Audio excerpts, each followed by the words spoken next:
O pessoal estava perguntando também muito sobre o milênio, né? O que que é o milênio? O milênio é a Golden Era. A Golden Era, né, em inglês. É a era dourada de Jesus. O milênio, lembra, a Bíblia fala que o primeiro Adão pecou. Certo. E quem é o segundo Adão? Segundo Adão? É Não faço ideia. Jesus. Ah, é? Porque Adam, o nome Adam do hebraico vem de Adamá. Adamá é terra.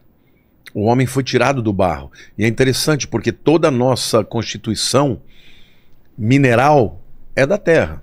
Nós temos ferro, temos todos os sais minerais. Deus criou o homem a partir da terra. O homem pecou.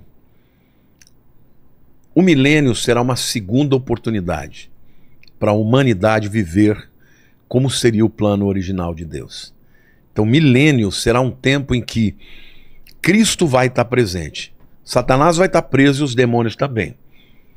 A presença de Cristo vai estar no meio de nós. Então, imagina, não vai ter maldição, o pecado vai ser muito reduzido, vai continuar tendo pecado, porque vai... Jesus, desculpe. Vai ter pessoas, pecadores, então vai ter pecado. Mas muito menos. Vai ter prosperidade. A Bíblia diz que o que semeia vai ser logo sucedido pelo que colhe.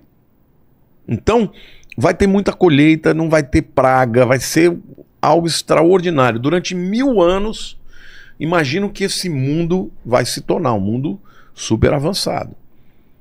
Próspero. Mas 1000 anos é no nosso tempo? Nosso tempo. 1000 anos? 1000 anos mesmo. Só. No final dos 1000 anos, a Bíblia diz, inclusive, que quem morrer com 100 anos vai morrer jovem. Não é interessante que a humanidade hoje já esteja aumentando cada vez mais a expectativa de vida? Cada vez mais você está descobrindo uma maneira de alongar a vida das pessoas. E a Bíblia diz que no milênio, quem morrer com 100 anos vai morrer jovem. Bom, vai ser um período extraordinário de paz, de justiça. Não vai ter corrupção. Porque a Bíblia diz que os santos vão governar com Cristo. Então, todos os postos de liderança vão ser de pessoas com corpos glorificados. Imagina os presidentes das nações incorruptíveis, os deputados, os senadores, os juízes, os vereadores, todo mundo incorruptível. Não vai ter corrupção. Prosperidade, amor, paz, alegria, colheitas. 1000 anos. No final dos 1000 anos, a humanidade vai ter o direito de escolher de novo. Vai soltar o diabo e ele vai sair para seduzir as nações. E por incrível que pareça, vai ter alguns que vão ficar do lado dele. As pessoas terão a escolha de que lado ficar. E no final desta guerra de Gog e Magog de novo, Cristo vem, acaba com a raça deles e vem o juízo final. E aí quem ficou com Deus fica de um lado, quem não ficou vai ser separado de Deus eternamente. A verdade é que Deus, todo o tempo, Vilela, Ele está procurando o homem para dar a ele a oportunidade de ter um relacionamento de amor, de entrega. Deus é pai, você tem um filho, né? Sim. O que você faria pelo Noah? Qualquer coisa. Deus faz isso também. Deus, em todo o tempo, Ele está dando uma oportunidade. Só que não existe amor sem escolha. Então, no final do milênio, as pessoas terão que fazer a escolha. Ou se vão ficar com Deus ou sem Ele.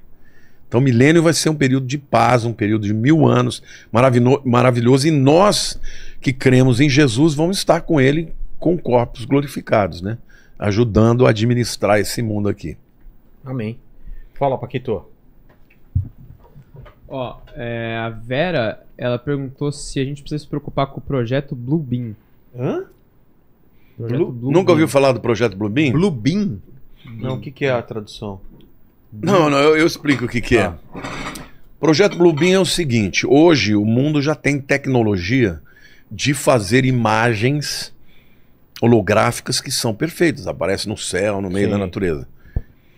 O que eles dizem é o seguinte, que no arrebatamento, uma das narrativas que serão usadas pelas pessoas é que foi que os alienígenas abduziram as pessoas, milhões de pessoas. E o projeto Bluebeam vai mostrar que, na verdade, não foram os alienígenas e que tudo isso que as pessoas desaparecendo, essa coisa assim, é uma coisa dos globalistas, vamos dizer assim. Eles vão contraditar, né, a narrativa dos alienígenas e vão explicar que, de fato, algum globalista pegou essas pessoas e confinaram em algum canto aí, mas elas não vão não desapareceram de fato, foram levadas de uma maneira impositiva, né, tirânica, para serem mortas. Porque só vai desaparecer crente, né? Então eles vão dizer, não, o projeto Bluebeam, na verdade, vai mostrar uma série de coisas nos céus para, entendeu, enganar as pessoas. Mas, nossa, nunca tinha ouvido falar. Isso aí é muito usado na internet aí para as pessoas que acreditam que essa vai ser a narrativa usada por alguns, né? Entendi. Fala, Paquito. E tem uma última aqui do David. Ele perguntou aqui, o que o pastor pensa sobre... nossa, é difícil falar. Aqui em Guénon, eu acho. Hades e Sheol, que são todos traduzidos como inferno na Bíblia. É o Geena, Hades e Sheol. É Gena ou Guena? Gena. Guénon, né? Isso é no grego, né? Tá. No grego, Gué é terra. Inon é do vale de Inon. Você foi em Jerusalém, né? Em volta lá tem aquela depressão. Existem alguns vales. Um é o Vale de Cedron, que é aquele que fica entre o Monte das Oliveiras e o Monte Moriá. Na parte noroeste ali, seguindo ali aquele vale, do Vale de Cedron, tem o Vale de Inon, dos filhos de Inon, na verdade. O que aquele lugar significava? Nas eras antigas, os povos cananeus, o que eles faziam? Eles sacrificavam os filhos para o deus Moloque. Daí vem a palavra Moleque. Ah, é? E por que eles sacrificavam ao deus Moloque? Era uma estátua, depois você pesquisa na internet, de um demônio assim que ficava com os braços assim. Era uma estátua de fato, né, de bronze. Bizarro. E por dentro eles botavam fogo. E aí eles botavam os bebês nos braços daquela estátua. E eles eram queimados vivos. Quando isso acontecia, as mães que tinham seus filhos arrancados, elas gemiam de gritar mesmo. Então, quando Jesus vai falar do inferno, que é o Geena, depois eu vou explicar os outros dois nomes, mas eu vou explicar primeiro o Geena. O que acontecia naquele lugar? Aquele lugar era o lugar onde se queimava o lixo de Jerusalém. E ficava 24 horas por dia queimando. O que Jesus fala do inferno? Que vai queimar eternamente, porque lá queimava 24 horas por dia. E que haverá choro e ranger de dente. Ele usa aquele lugar como metáfora. Por quê? Porque ali era um lugar pesado espiritualmente. No passado, os cananeus queimavam os filhos e as mulheres gemiam. Ele diz que o inferno vai ser assim. Aquele lugar também era um lugar terrível. Ele foi chamado depois de Akedama. Akedama é campo de sangue. Você lembra que Judas, ele vendeu Jesus por 30 moedas de prata. O que aconteceu? Ele se arrependeu. Se enforcou. Aí ele voltou lá e falou, eu traí, sabe, sangue inocente. Eu não quero mais, me devolve dinheiro e liberta ele. Eles falaram, não tem nada a ver com você. E ele jogou as moedas, eles pegaram e falaram, nós não podemos investir isso no templo, no tesouro do templo, que isso aqui é dinheiro de sangue, derramamento de sangue. Eles compraram um campo. Ah, é? Que campo que é chamado de campo de sangue? Akedama. O Vale do Geena. Então ali é um lugar amaldiçoado. Interessante que está do lado do Monte do Templo. Monte do Templo, lugar onde Deus se manifestava. Do lado do Geena, que é um lugar terrível. E quando Jesus fala do inferno final, ele usa essa palavra. Geena. Agora, o que é o Hades ou Sheol? O Hades ou Sheol é o mesmo lugar. Só que um é grego, é o Novo Testamento, e outro é o Velho Testamento, o Sheol, que é o lugar dos mortos. Não é o inferno final, é o lugar onde as pessoas esperam o julgamento final. É o que? Porque Hades, os gregos eles acreditavam o quê? Eles acreditavam que Zeus comandava os céus, o Olimpo. Que Netuno ou Poseidon comandava os mares. E Plutão ou Hades, As profundezas. o inferno. O inferno mesmo? É. Quando está na Bíblia, no Novo Testamento, a palavra inferno, muitas vezes está Hades, com exceção do inferno definitivo. Porque hoje o Hades ou o Sheol, que é o mesmo lugar, está lotado de almas. Mas o Lago de Fogo, que é a tradução para Geena, não tem ninguém ainda. Quando as pessoas, quem que vão ser os 2 primeiros inquilinos do Lago de Fogo, que é o Geena? O anticristo e o falso profeta. Que eles vão ser lançados, isso no final dos 7 anos da tribulação. O diabo não, vai ficar 1000 anos preso. Agora, no final, depois do juízo final, todos os perdidos de todos os tempos vão ser lançados no Lago de Fogo. A Bíblia diz que o Hades vai ser lançado dentro do Geena. Nossa. Entendeu? Então, a pergunta dele é muito boa, porque quando fala de Hades ou Sheol, é o mesmo lugar. Só que um é com a língua hebraica e outro é na grega. Mas não é o inferno definitivo. Entendi. É o lugar onde os mortos esperam. Está lotado de gente lá. Não os salvos, tá? Os salvos vão para o paraíso. Entendi. Terceiro céu. Entendi. Ô, Paquito, você vai estar onde? Segundo as escrituras, é a transgressão da lei. Ele agride a Deus, ele afronta a Deus. Quando Deus falou para Adão no jardim, ele disse, olha, você tem tudo isso aqui, ó, você pode comer de tudo que você quiser, menos da árvore do fruto do conhecimento do bem e do mal. Porque no dia em que você comer, você vai morrer. Agora, Deus dá uma palavra, ele não volta atrás. É. Então, no dia que o homem desobedeceu, ele morreu. Não fisicamente, ele morreu espiritualmente. Mas, a partir daquele momento, ele começou uma separação? Houve uma separação. Porque morte é separação. Por isso que ele foi expulso do jardim, os querubins botaram espadas flamejantes para que ele não tivesse mais acesso à árvore da vida e ele não perpetuasse o pecado naquele corpo mortal. Então ele começou a morrer ali. Mas Deus já tinha o plano. O plano A. Não foi por causa disso, mas mesmo sem que acontecesse, ele já sabia que ia acontecer e já tinha determinado. E aí Jesus vem, ele tem que ser um sacrifício perfeito. Uma vida pela outra. O justo pelos injustos. A Bíblia diz, como por um só homem entrou o pecado no mundo e pelo pecado a morte. Assim também a morte passou a todos os homens porque todos pecaram. Mas por um só homem veio a justiça de Deus para todos.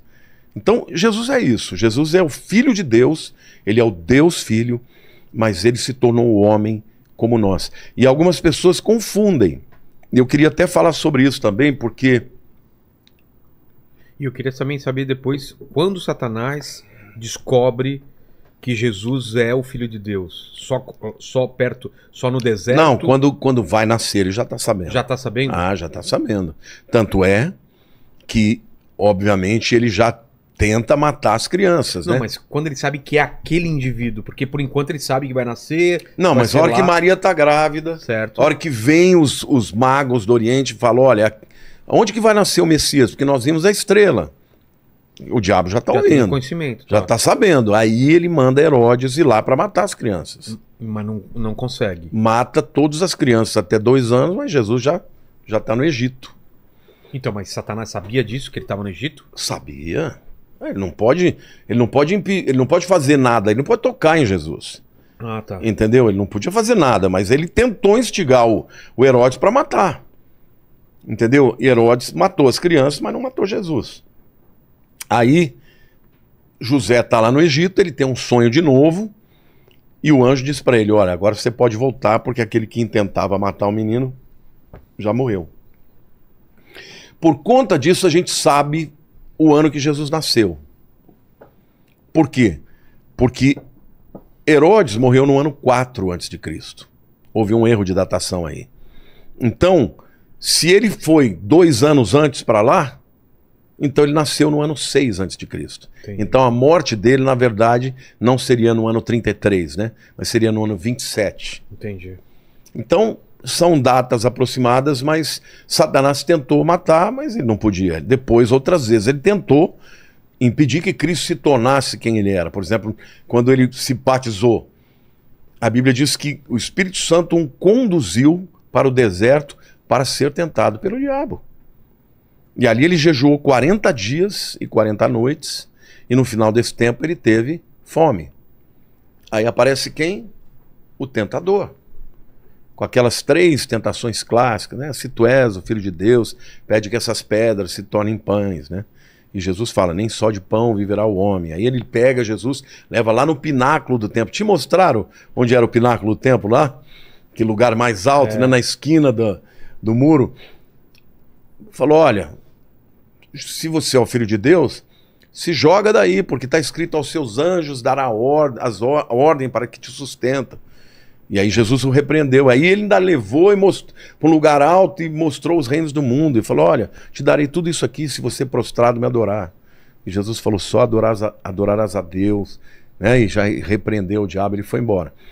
Se Jesus tivesse cedido à tentação, já era, não podia mais ser o Salvador do mundo. Mas é a primeira vez que Jesus é tentado ou o Satanás já teria tentado antes disso? A Bíblia não fala sobre isso, mas é a primeira vez que ele é tentado depois que ele recebeu a unção ministerial que ele recebeu no batismo. Ah, tá. Então, a partir daí, ele tinha que enfrentar o principal opositor dele. 30 anos? Aos 30 anos. João Batista. Existem algumas datas que são emblemáticas, que são datas de transição, né? O Bar Mitzvah, que naquele tempo era com 12 anos, hoje é 13, né? E depois, aos 30 anos, aos 20 anos, os judeus recebiam uma autoridade, uma maioridade para poder fazer parte do exército. Com 20 anos, todo judeu tinha que ir para o exército, tivesse guerra. Sim. E com 30 anos, ele recebia autoridade para falar em nome do Pai. Ah, é? É. Então 30 anos é uma data emblemática. Super emblemática, porque Jesus, a partir daquele momento, ele estava falando em nome do Pai. Caramba. Tremendo isso, né? Tremendo. Então, nessa hora, ele tinha que enfrentar o diabo. E ele enfrentou e o venceu por mim e por você. Sabe, toda vez que eu me lembro que, às vezes, na tentação, a gente cede e perde, né? Eu me lembro que ele não perdeu. Então eu agradeço a Deus, falo, Senhor, eu caí. Não estou falando de nada de pecado moral, não. Estou falando, a minha luta mesmo é carne, é de comida. Quantas vezes eu falei, não vou comer. Depois até conto uma coisa engraçada aqui. Mas essa é uma grande luta. Outra é o temperamento, que às vezes sou bravo, às vezes fico explosivo. E depois fico chateado, né?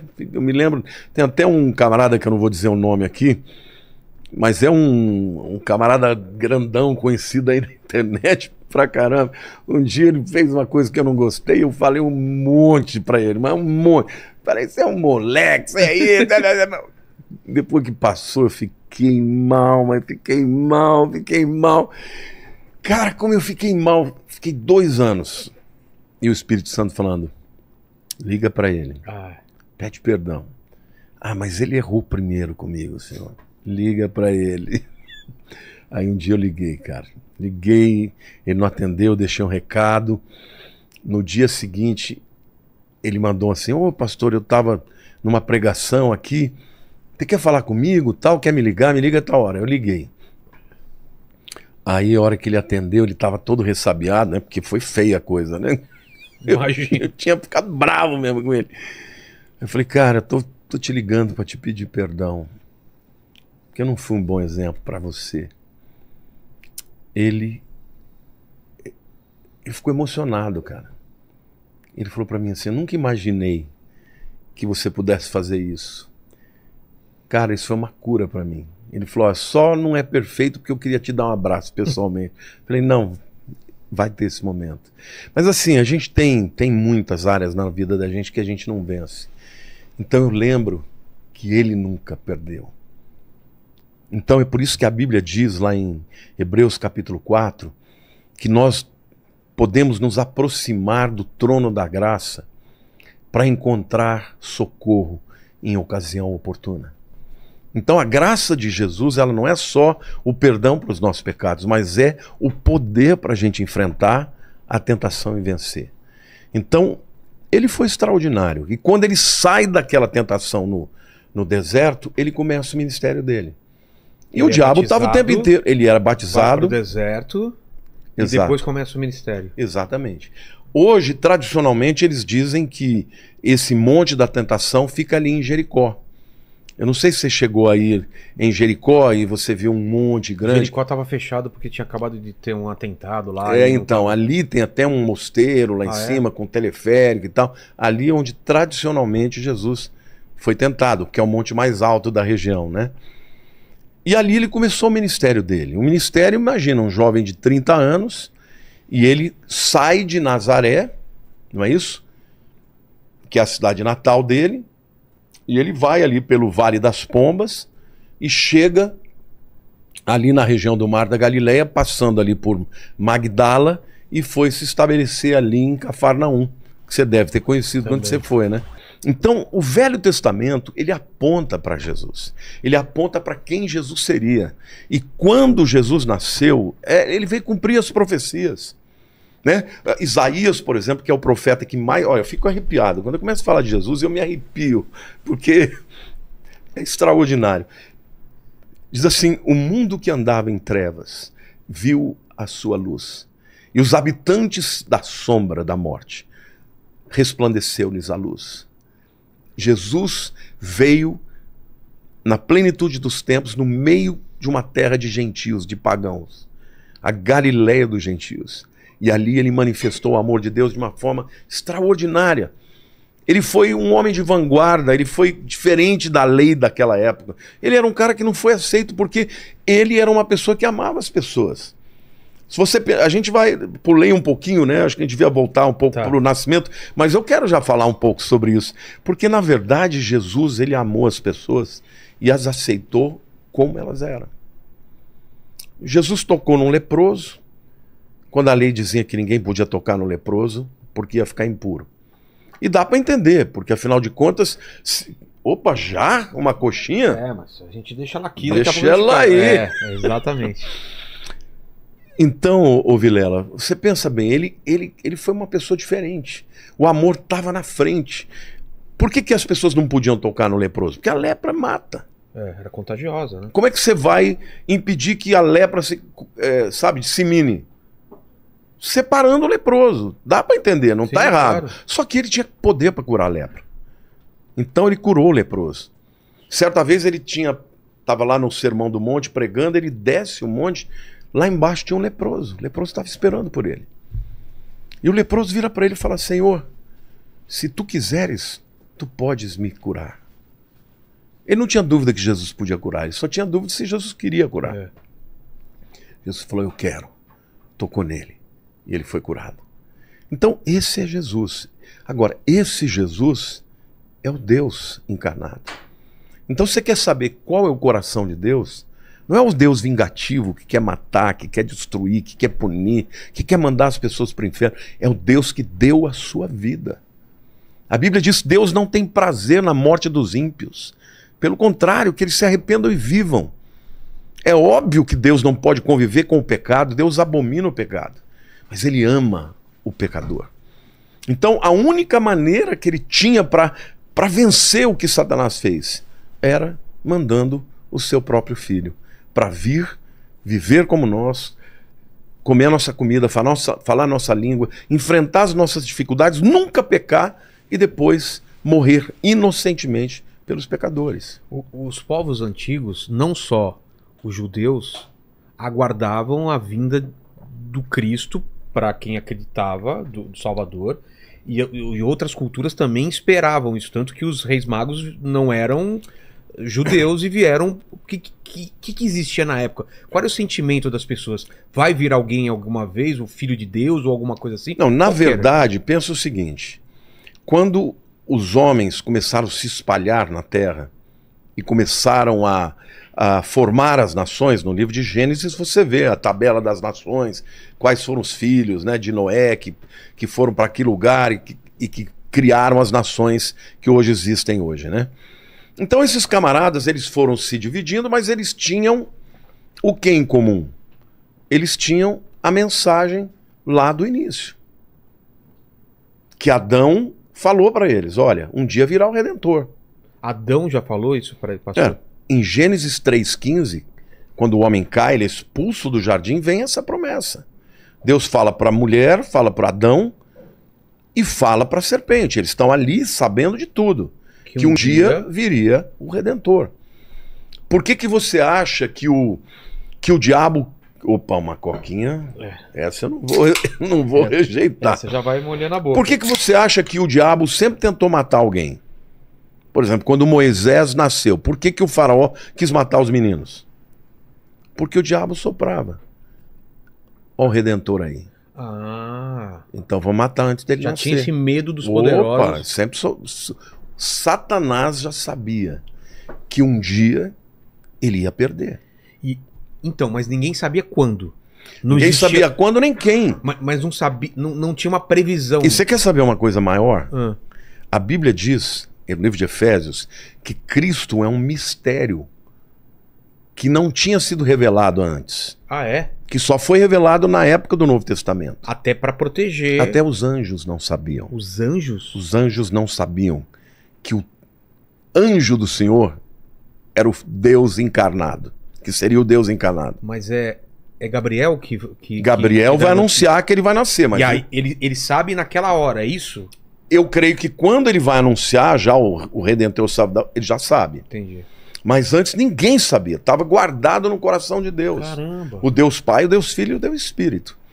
Então, quando vem a profecia, Satanás ele não é onisciente. Ele sabe que uma hora vai nascer um Redentor.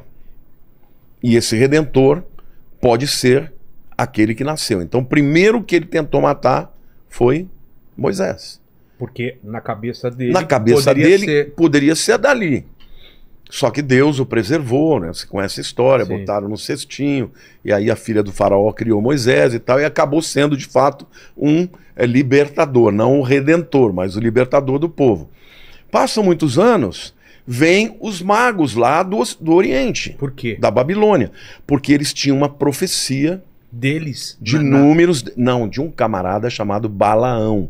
Balaão era um profeta pagão. Ah, é? Mas que interessante isso, né? Era um profeta pagão que tinha revelação.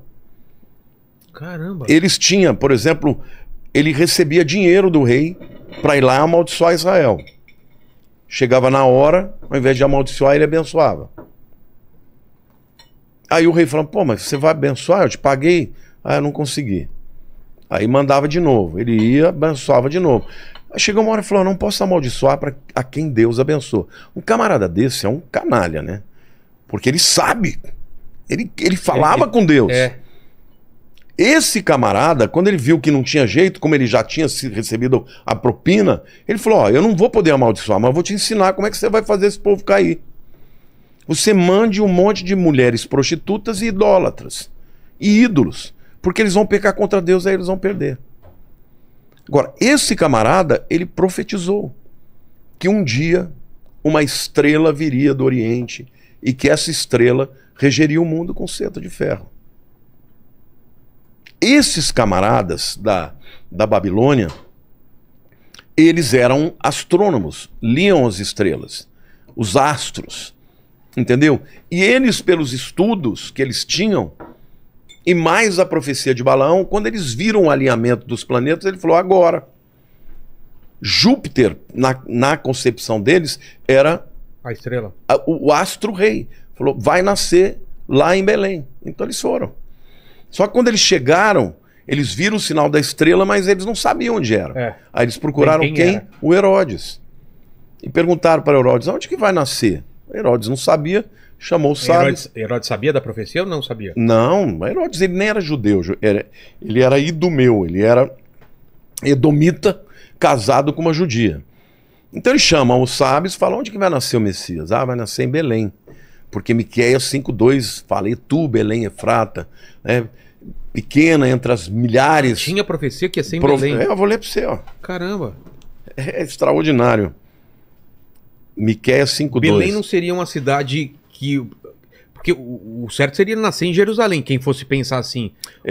Se não tivesse a profecia. Seria uma cidade imprópria, né? Porque é uma pequenininha, olha o que fala, ó. E tu, Belém Efrata, que era da tribo de Efraim, né? Pequena demais para figurar como grupo de milhares de Judá. De ti me sairá o que há de reinar em Israel e cujas origens são desde os tempos antigos, desde os dias da eternidade. Ó, aqui está dizendo, ele é eterno. Então, falaram, é em Belém. Aí o que ele fez? Foi para Herodes lá e... Não, os sábios falaram para Herodes que era em Belém. Ah, falaram? Falaram, vai nascer em Belém. Aí Herodes falou para eles, é Belém. Vai lá e avisa. Vai lá e depois você me avisa que eu também quero ir adorar. Só que eles foram e, dirigidos por Deus, não voltaram para Herodes, já foram embora. Porque senão... E Deus avisou em sonho para José que ele tinha que fugir para o Egito. Entendeu? Mas o que é maravilhoso é que Deus ele mostrou até a povos pagãos. E Jesus nasceu no tempo que tinha que ser. Outro detalhe que eu acho maravilhoso deixa eu pegar um copinho novo aqui para pegar essa Coca aqui, porque eu sou apaixonado por Coca Zero. A época não existia nenhum cálculo, nenhuma profecia para falar quando era exatamente que ele nasceu. Não havia nenhum cálculo. Mas olha que coisa interessante. O que eu ia falar, meu Deus? Tinha um argumento aqui tão bacana que me fugiu agora. A gente estava falando do que mesmo? Estava falando... Ah, sim. O que eu queria falar é o seguinte. O César Augusto, nós estamos falando do César, né? Do imperador romano, né? O Augustiniano, né? Que mandava no mundo daquela época. Israel estava debaixo, né? Do domínio dos romanos. Ele determina fazer um censo. O que é um censo? Para que ele fazia um censo? Ele queria saber de todo mundo que existia por nome, por região e tal, para poder cobrar imposto. Exatamente, né? Então o que ele fez? Ele determinou um censo. E esse censo fez com que todos os varões, todos os homens de Israel voltassem para sua terra de origem. Então, José e Maria, que estavam em Nazaré, morando em Nazaré, que fica na Galileia, tiveram que ir para Belém. Belém fica na Judéia, que fica aí uns 7, 8 quilômetros de Jerusalém. Eles chegaram na época da Páscoa. Na época da Páscoa, Jerusalém tinha mais de 1,5 milhão de pessoas. Naquela época? Naquela época. Porque o que eram as festas de peregrinação? São 3, Páscoa, Pentecostes e Tabernáculos. Todo mundo tinha que vir para Jerusalém para trazer as ofertas de primícia no templo. Então, além de ter a festa da Páscoa, tinha o censo romano. Ora, José era de Belém, então ele não tinha escolha, ele tinha que ir para Belém. E quando ele chega em Belém, não tinha lugar nenhum para que Jesus... Então, foram para um estábulo. Jesus nasceu numa estrebaria, que é um estábulo, lugar onde os animais comiam. Agora, tinha que haver um homem chamado César Augusto que fizesse um decreto para que Jesus nascesse em Belém. Porque senão, ainda que fosse uma festa de peregrinação, Maria, estando para dar à luz, ele não ia sair de Nazaré para Belém. Ele só foi para Belém porque o César Augusto determinou o censo. Então veja como Deus é soberano. Ele fez acontecer para que Jesus nascesse em Belém para se cumprir o que dizia nas Escrituras. Que animação, né? Mas vamos falar da segunda vinda, podemos falar? Porque o próprio Jesus falou da segunda vinda. Quem mais falou sobre a segunda vinda? Olha, todos os apóstolos falam da segunda vinda. Pedro fala muito da segunda vinda. Paulo fala muito da segunda vinda. João escreveu o Apocalipse. Exato. Fala da segunda vinda. Gente, se você eliminar o aspecto profético da Bíblia, você tira 40% da Bíblia. Jesus falou muito sobre a segunda vinda. Então, Tem muita gente, é importante você explicar isso, ô Vilela, eu acho bacana a tua pergunta, porque tem gente que fala, não, vamos falar só da salvação, porque falar da segunda vinda a gente não entende muito, não sabe quando é. Mas eu te pergunto uma coisa, você está assistindo uma novela, você gostaria de parar no meio da novela e não ver o fim? É claro que não. Um filme. Jesus, quando ele morreu e ressuscitou, todo o discurso dele... Não era o fim. Não era o fim. Todo o discurso dele é, eu vou voltar. E aí, não só quando ele morreu e ressuscitou, antes disso, ele já falava. Mas ali ele deixa claro que ele vai voltar. Entendeu? Lá em Mateus 24, 25, no chamado sermão profético, as últimas palavras de Jesus foi sobre a volta dele. Ele fala, assim como o relâmpago que sai do Oriente e vai para o Ocidente, assim há de ser a vinda do Filho do Homem. Ele promete que ele vai voltar. Lá em João capítulo 14, está na ceia, né? Na última ceia, você deve ter ido lá no cenáculo, lá em Jerusalém. Será? No Monte Sião, deve ter ido. Ah, sim, Monte Sião. Perto ali do túmulo de Davi, Tá. sabe? Em cima, você deve ter subido ali, né? Aquele lugar onde tradicionalmente dizem que é tanto a última ceia como o lugar onde desceu o Espírito Santo. Que era uma casa que foi emprestada por um amigo de Jesus. Ele era provavelmente um essênio. E o bairro dos essênios era ali o Monte Sião. Bom, por que eu estou dizendo isso? Alguma coisa eu ia falar que me fugiu. Hoje a minha cabeça... O que você perguntou mesmo, Du? Eu perguntei dos sinais, né? Quem falou... Não, mas o que eu você queria falou dizer... dos apóstolos, que já estavam avisando. Então, Aí falou da Santa Ceia, que foi nesse local. bom, Monte Sião. Jesus ele deixa claro que ele vai voltar. Por exemplo, lá no Monte das Oliveiras, quando ele começa a subir, os discípulos começam a ficar assim maravilhados. O anjo fala para eles, por que vocês estão assim tão maravilhados? Da mesma maneira que vocês estão vendo ele subir, ele vai descer aqui. Então está falando da volta dele. Então, Jesus, ele deixa claro que... lembrei. Obrigado, meu Deus. Porque era um argumento tão importante, ele fugiu, né? Tem que ficar um pouco mais atento, que às vezes eu estou perdendo aqui. Na última ceia, que está lá, que está expresso lá em João capítulo 14, tá aquele peso, né? É. Aquele peso, os discípulos estão vendo que a coisa provavelmente vai morrer. E aí ele começa um discurso lindo, ele diz assim, não se turbe o vosso coração. Crede em Deus, crede também em mim. Na casa do meu pai há muitas moradas. Se assim não fora, eu não vou-lo teria dito. Eu irei, prepararei-vos lugar e voltarei para vós outros, para que onde eu estiver, vós estejais também. O que Jesus está dizendo para os discípulos? Eu estou indo embora, mas eu vou voltar. E eu vou buscar vocês para estarem comigo. Ele está falando do arrebatamento. Então, Jesus ele já começou a preparar os discípulos, porque ele estava achando que ele ia implantar o reino naquela hora. Né? No sermão de Mateus 24, eles estão primeiro lá na região do templo, né? E os discípulos olhando aquela coisa maravilhosa, e eles falaram, nossa Jesus, que construção maravilhosa, né? E Jesus falou, pois é, não vai ficar pedra sobre pedra que não seja derrubada. Ele está profetizando o que aconteceria mais ou menos uns 37 anos depois. Porque em 70 depois de Cristo vieram os romanos e destruíram o templo. Só que aí eles falam, mas como assim? Quais são os sinais que hão de ser da tua vinda? Porque ele já está ali falando para eles que ele vai embora.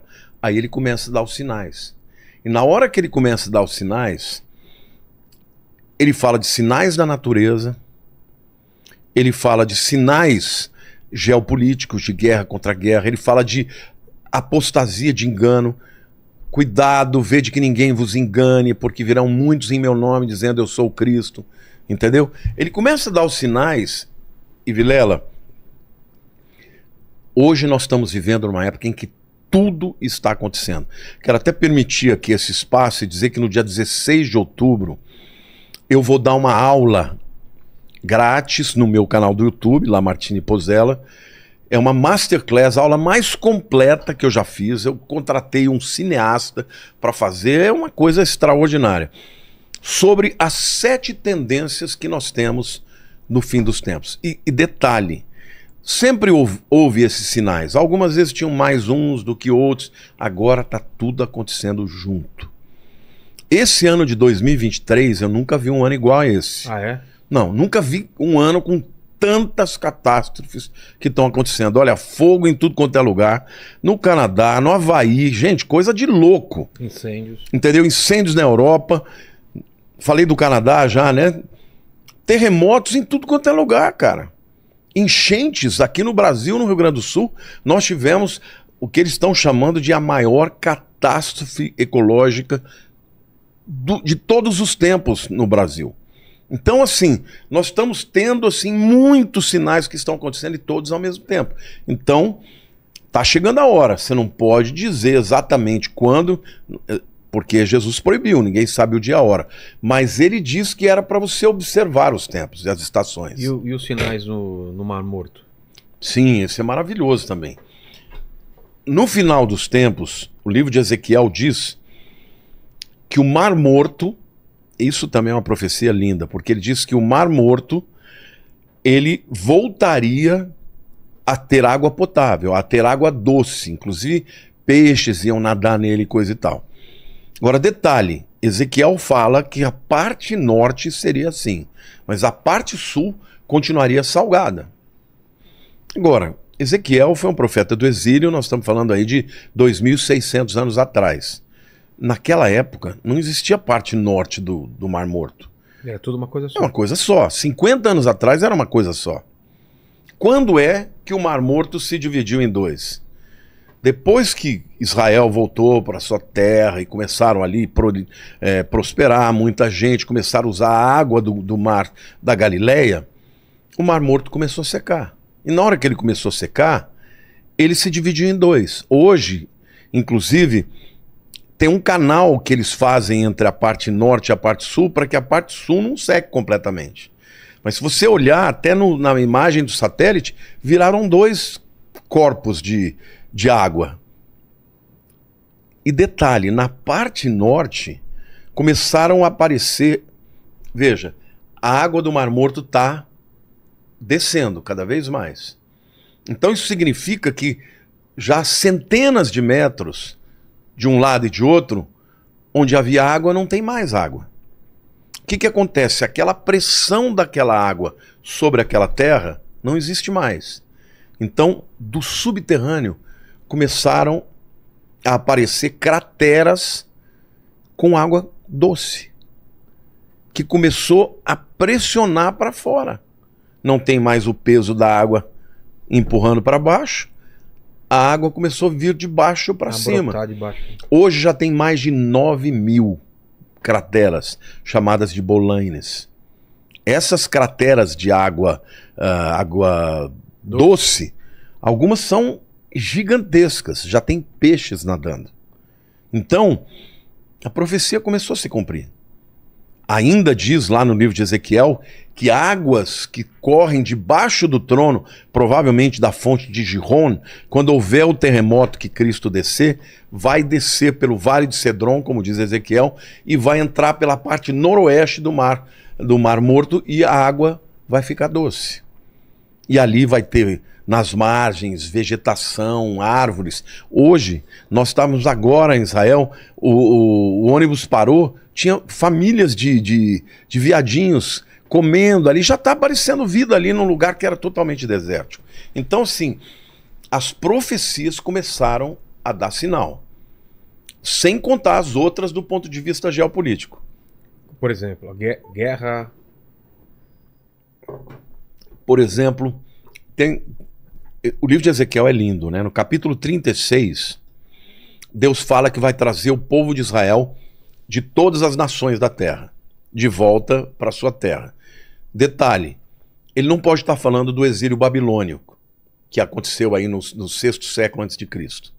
Por quê? Porque ele está falando que ia trazer o povo de volta de todas as nações.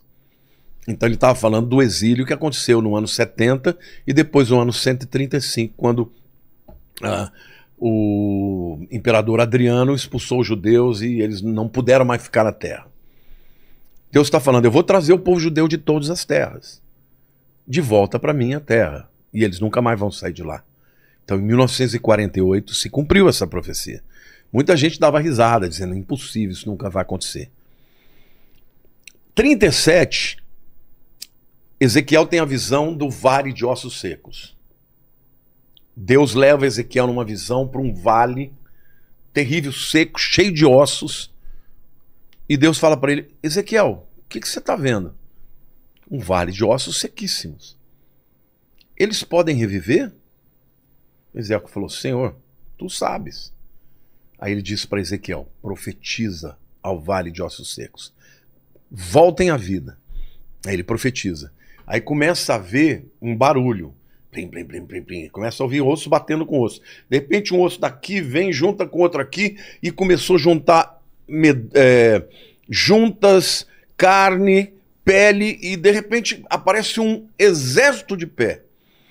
E Deus fala assim, esse exército é o meu povo, é a nação de Israel. Eu vou revivê-los. Agora, detalhe, o que aconteceu na época do Holocausto? 6 milhões de judeus foram mortos. E como eles eram encontrados muitas vezes? Em valas de ossos secos. Essa visão de Ezequiel 37 é a visão do Holocausto. Por causa do Holocausto, por causa do vale de ossos secos, o mundo ficou abismado. O mundo falou, meu Deus, não pode acontecer isso de novo. E aí a ONU, em 1947, em dezembro, decide voltar a partilha entre uma solução de 2 estados, né? Um estado palestínico e um estado judeu. Israel aceitou e os muçulmanos não aceitaram. Mas a moção foi aprovada, inclusive com o voto de Minerva do brasileiro Oswaldo Aranha. A ONU aprovou, mas não fez acontecer.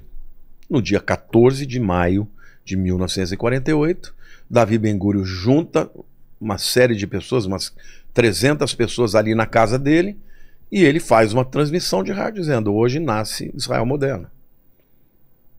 Como diz as escrituras, Isaías, pode uma nação nascer num dia? E Deus fala, pode. Assim será com Sião. E assim foi que aconteceu. No dia seguinte, estourou a Guerra da Independência. Uma guerra em que os judeus tinha minoria, não tinham armas, não tinham pessoas preparadas para lutar e venceram a guerra.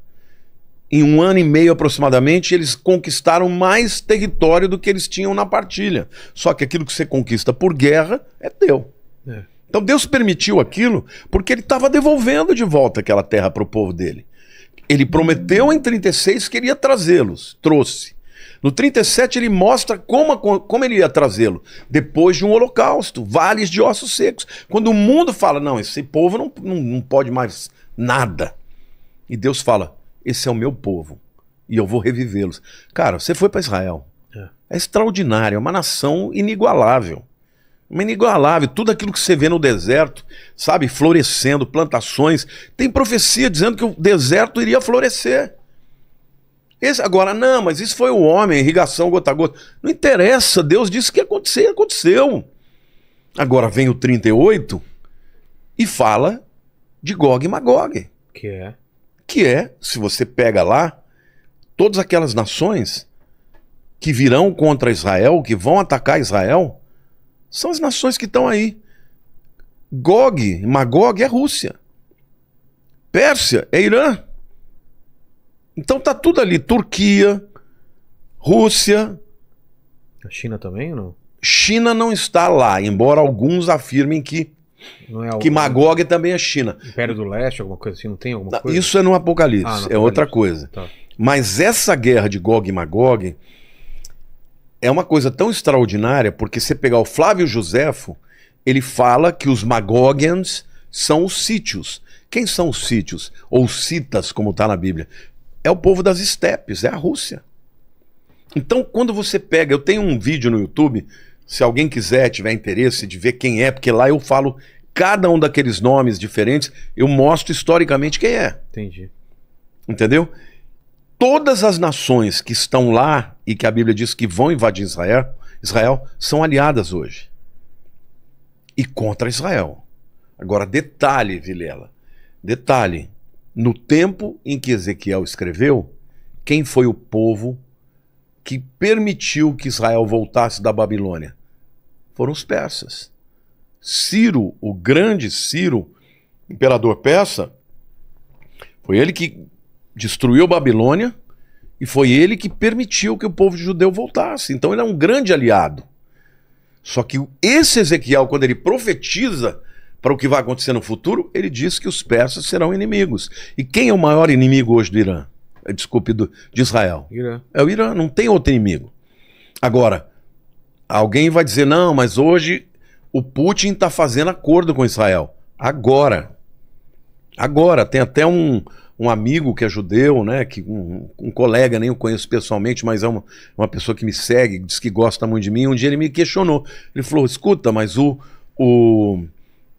Putin está fazendo acordo com Israel, tá tendo uma boa relação. Eu falei, meu amigo, não estou dizendo que é o Putin, eu sei quando vai ser.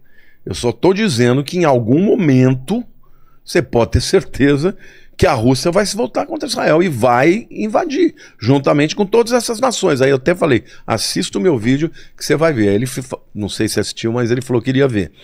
Então, assim, o que eu vejo do ponto de vista futurístico para Israel, eu vejo um momento em que Israel está se tornando cada vez mais,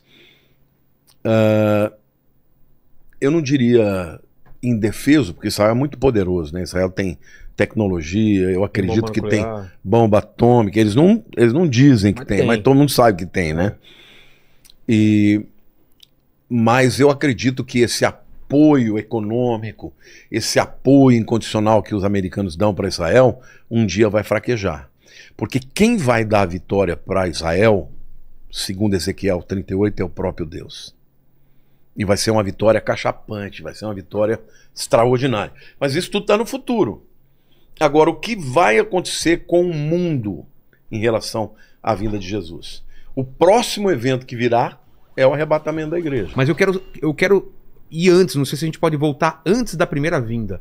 Eu quero saber a persona, o indivíduo, não sei como a gente chama, de Cristo, se ele sempre existiu como Deus, ou ele foi criado, ou tem um momento em que ele...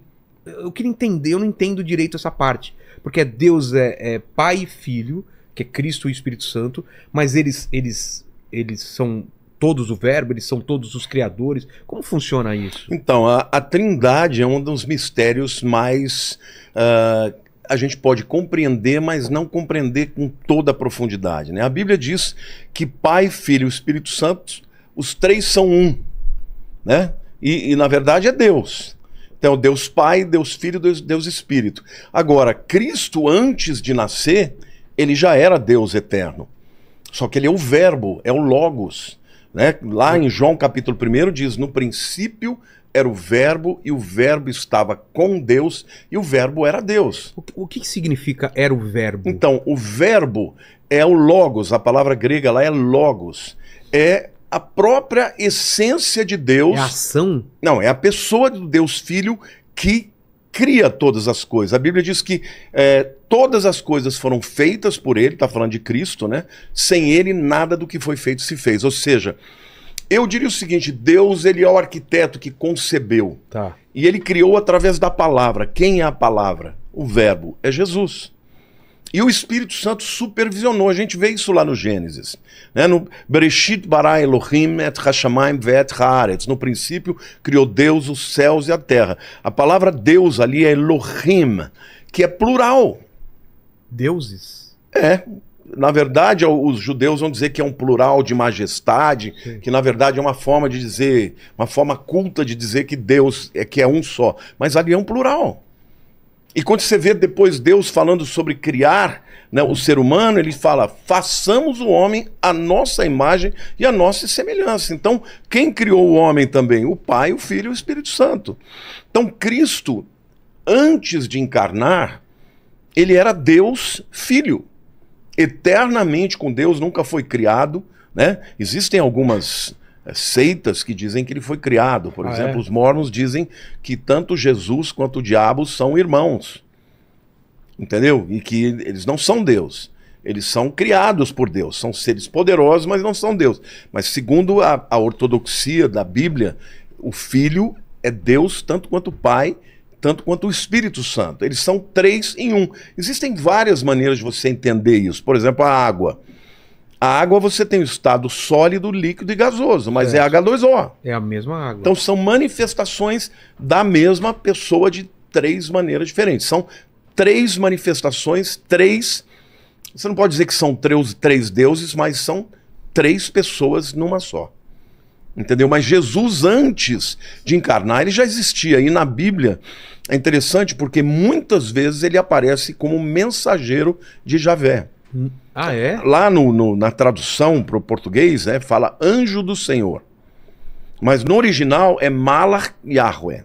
Malach é anjo, mas é também mensageiro. Porque quando você fala de anjo, parece que é um ser criado, né? Certo. Os anjos foram criados, mas o anjo do Senhor não. Ele não é criado. E uma diferença também de todos os demais anjos, porque, por exemplo, quando alguém tem uma visão de um anjo qualquer, ele é um ser extraordinário. Então, normalmente a pessoa não aguenta ficar de pé, ela cai em adoração. E os anjos, quando eles são anjos criados, eles falam, olha, não me adore, levanta, eu sou servo do Altíssimo como você. Mas o anjo do Senhor não, ele aceita adoração. Então tem algumas manifestações, por exemplo, quando Moisés está diante da sarça ardente, lembra dessa história? Né? Que ele vai lá, ele vê um arbusto que pega fogo, e aí de repente no arbusto vem uma voz que diz, olha, tira as sandálias dos seus pés, porque esse lugar é santo. E aí ele tira, e ali Deus fala com ele. Ali é o Senhor Jesus que está falando com ele. E é interessante porque muitos anos depois, né, quando Josué está para cruzar o Jordão para enfrentar a cidade de Jericó, ele tem uma aparição, ele vê um homem com uma espada desembainhada, e aí ele olha, ele percebe que é um ser sobrenatural, e ele pergunta, você é um dos nossos ou é do exército inimigo? Aí ele diz, não, eu sou o capitão dos exércitos do Altíssimo. Tira as sandálias dos seus pés, porque esse lugar é santo. Quer dizer, de novo, ordena que ele tire as sandálias, ou seja, ali é Jesus. Então Jesus já começa a agir antes de aparecer como homem. Agia como o mensageiro. Eu não gosto de usar o anjo do Senhor, porque parece que confunde, é o criatura. Não, é o mensageiro. Hebreus capítulo 1 diz assim, olha, tendo Deus outrora falado de muitas vezes, de muitas maneiras, aos pais, pelos profetas, nos últimos dias nos falou pelo Filho. Então, Jesus, quando ele encarna, quando a gente chegar lá nós vamos falar sobre isso, ele é a manifestação exata de Deus. Ele é a expressão exata do seu ser, como diz a palavra. Mas no Velho Testamento ele já agia. Ele é o verbo que criou todas as coisas. A Bíblia diz, todas as coisas foram feitas por ele. E sem ele nada do que foi feito se fez. Tem também o trecho que diz assim, né? E o verbo habitou entre nós, cheio de graça e verdade, e vimos a sua glória como unigênito do Pai. Ele é o Deus Filho, ele é a manifestação exata de quem é Deus. Quando Filipe chegou e perguntou para Jesus, Senhor, mostra-nos o Pai. Ele disse, quem vê a mim, vê ao Pai. Eu sou igual ao Pai. Ele diz, eu e o Pai somos um. Aí os judeus falam, não, mas isso é idolatria, porque tem mais de um Deus, isso é politeísmo. Não é, porque a palavra, tem um texto que eles usam muito, né? Que fala, né, que Deus, ouve ao Israel, o Senhor Deus é o único Senhor, aí é o Shema Israel, né? E fala que Deus é um, só que essa palavra Echad, um, também se refere a uma unidade que pode ser plural. No caso de Cristo, ele é um com o Pai, é um com o Espírito Santo, mas são pessoas diferentes. Então esse é um mistério que nós não conseguimos quantificar e nem entender completamente, porque extrapola, né, transcende o nosso entendimento. Mas antes da encarnação, ele já atuava muito. Por exemplo, no princípio era o Verbo, e o Verbo estava com Deus, e o Verbo era Deus. isto é uma alusão, isso é João capítulo 1. É uma alusão a Gênesis 1. É. No princípio criou Deus os céus e a terra. Então, Deus o Pai, ele dá o comando, mas quem executa é o verbo. Porque como é que Deus criou o universo? Pela palavra. Quem é a palavra? É Jesus. E depois, em seguida, o texto diz, e o Espírito de Deus pairava sobre as águas. É o Espírito Santo. Então, o Pai, o Filho e o Espírito, os três estavam atuando juntamente na criação. Então, A luz, quando se fala faça-se a luz, tem alguma relação com Jesus ou não? não, Jesus é a luz do mundo também. Mas não é nesse caso. Alguns afirmam Eu que já ouvi esse... tudo criou a partir da luz que é Jesus, porque ele é o Criador, né? Yehi or, haja luz, É. e houve luz. Só que ali não pode ser Jesus, porque Jesus não foi criado, Ah, ele já entendi. existia. Entendeu? Mas ele é a luz do mundo. João também diz, né? Jesus falou, né? Ele tem diversas metáforas que ele usa para explicar quem ele é. Eu sou o pão da vida, né? Eu sou a água da vida, eu sou a luz do mundo, eu sou a porta. Ele usa metáforas Entendi. para explicar para as pessoas quem ele é. Por exemplo, eu sou a porta. É óbvio que Jesus não é uma porta. Mas assim como uma porta você pode abrir e dar acesso, ele dá acesso a Deus. Entendi. Assim como uma porta ela se fecha e te dá proteção para quem está do lado de dentro, ele também nos dá proteção. Então, ele usa de metáforas. Mas quem é Jesus? É o Deus Filho, é o Verbo de Deus, é o Criador de todas as coisas. E a Bíblia diz que tudo foi criado por ele e sem ele nada do que foi feito se fez. Então Jesus não é uma criatura, ele é o Criador. E quando se fala em Jesus no Gênesis, já se sabe, já se tinha o plano de ele se encarnar algum dia, ou isso veio pela queda? Não, isso está na eternidade, Ah, é? desde a eternidade. Veja, nós já falamos aqui sobre... Mas você entendeu, né? Ele não veio por causa da queda. A sua pergunta é espetacular. Se não fosse feito, eu tinha que fazer, Tá. porque ela é muito boa. Porque muita gente pensa que É. Jesus veio para esse mundo porque o homem pecou. Exato. Não, Ah, não? ele é eterno. Tudo foi feito por ele e para ele. A Bíblia diz, por ele, por meio dele, para ele são todas as coisas. A Bíblia diz que aprove a Deus fazer convergir em Cristo todas as coisas. Cristo é o plano A de Deus.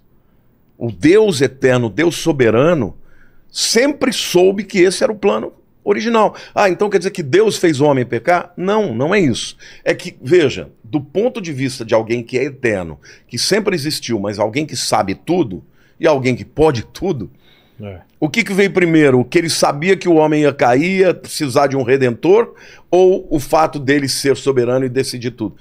Para mim, a soberania dele está no mesmo nível do conhecimento dele, né? A onisciência dele. Então, Cristo já existia. Olha, tem um texto de Apocalipse que eu acho extraordinário para responder a tua pergunta. Apocalipse 13:8 diz assim, está falando ali Apocalipse 13 fala da besta, né? Fala do falso profeta, do anticristo. No versículo 8 diz assim, adorá-la-ão, né, o anticristo, as pessoas vão adorar, aqueles cujos nomes, adorá-la-ão aqueles cujos nomes não foram escritos no livro da vida do Cordeiro que foi morto desde a fundação do mundo.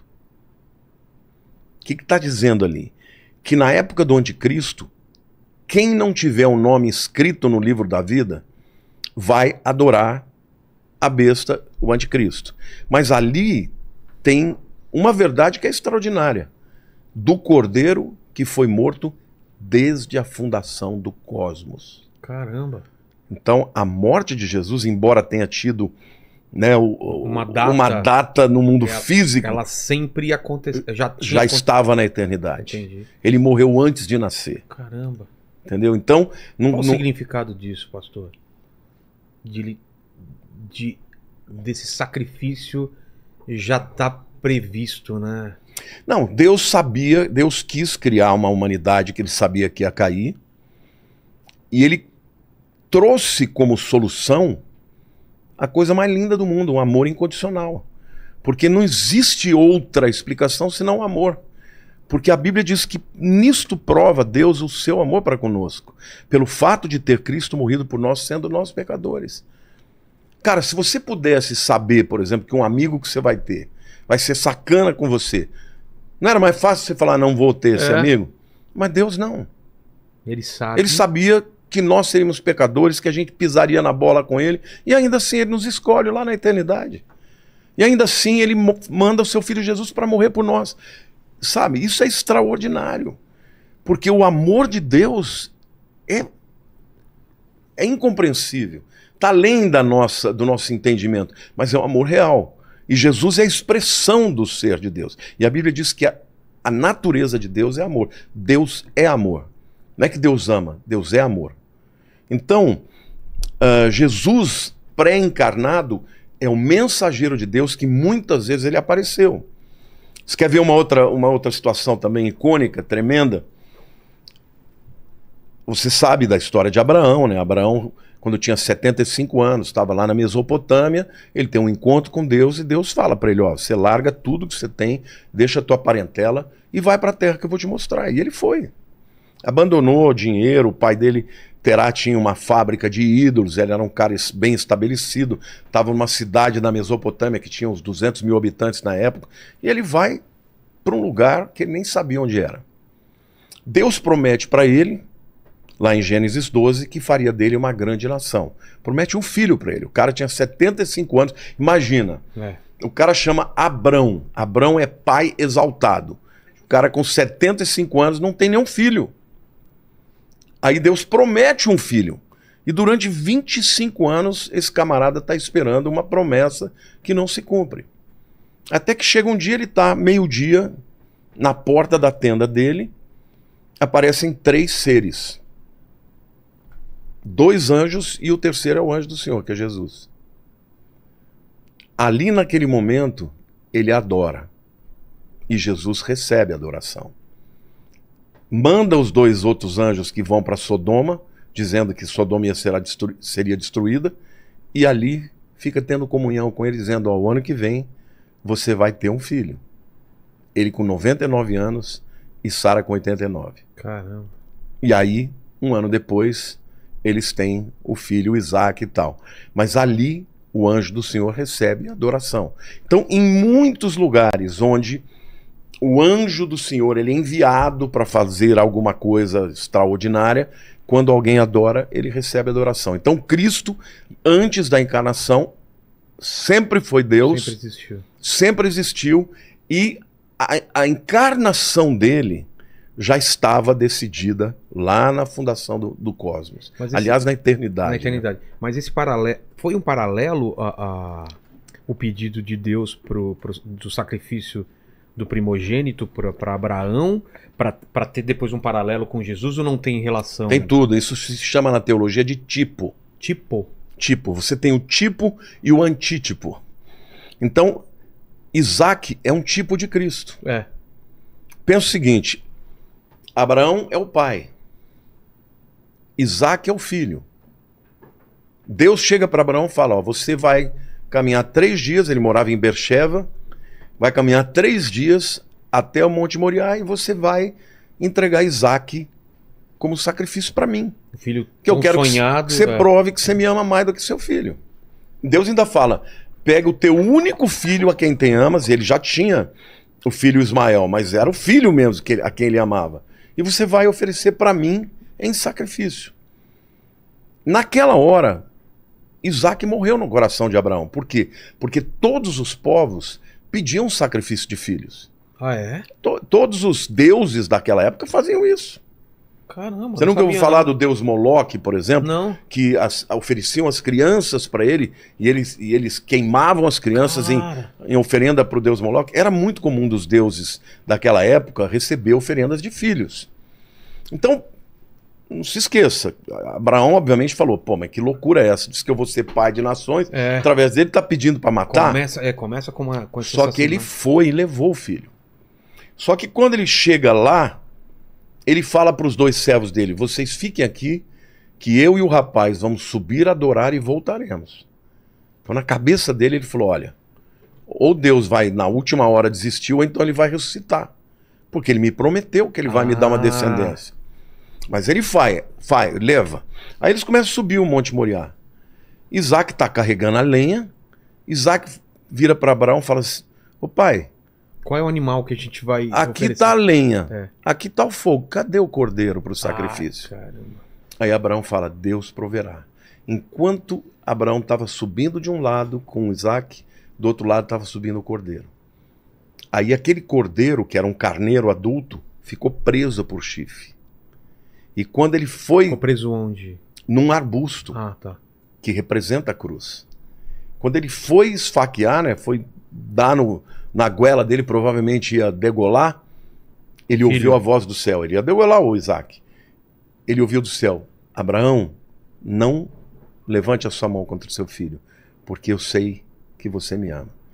E aí, quando ele levanta os olhos, ele vê o carneiro do sacrifício. Ali, pela primeira vez, surgiu o nome Jeová Jiré. O Senhor proverá. O Senhor proverá para si o sacrifício. Isto é um tipo de Cristo.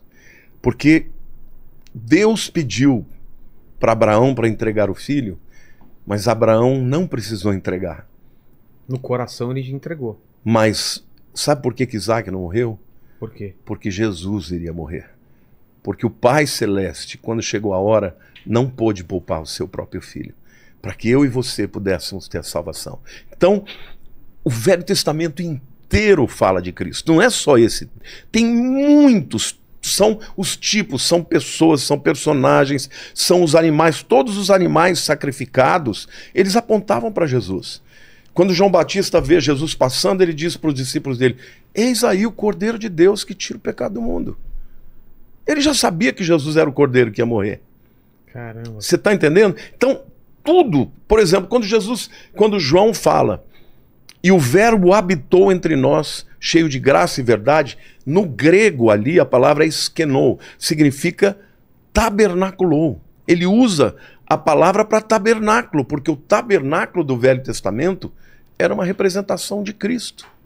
Então, na verdade, tudo que está no Velho Testamento aponta para Jesus. Jesus disse certa vez, examinais as Escrituras. Chegaram a numerar quantas? Ah, já tem algumas pessoas que numeraram. São milhares de tipos, entre profecias, entre tipos, entre pessoas, entre, vamos dizer assim, objetos, né? São muitas coisas. Sinais. Jesus falou assim, olha, examinai as Escrituras, porque julgais ter nelas vida eterna. Elas testificam de mim. Jesus está falando do Velho Testamento. Ele está dizendo, tudo aquilo falou de mim, apontou para mim. Quando o homem cai, a primeira profecia que foi feita sobre o Messias está em Gênesis 3,15. Deus fala para a serpente, olha, eu vou pôr inimizade entre você e a mulher. A mulher é aquela que vai gerar o Messias, né? Sim. O descendente da mulher vai te pisar a cabeça. Mas o teu descendente vai morder o calcanhar dela. O que quer dizer isso? Vai matar na cruz. Como é que a cobra mata uma pessoa? Ela morde aonde? Calcanhar. As partes E o que acontece quando uma pessoa é inoculada de veneno? Ela morre. Sim. O que a profecia ali está dizendo? Você, o teu descendente, vai matar o descendente dela. Só que ele vai pisar a tua cabeça.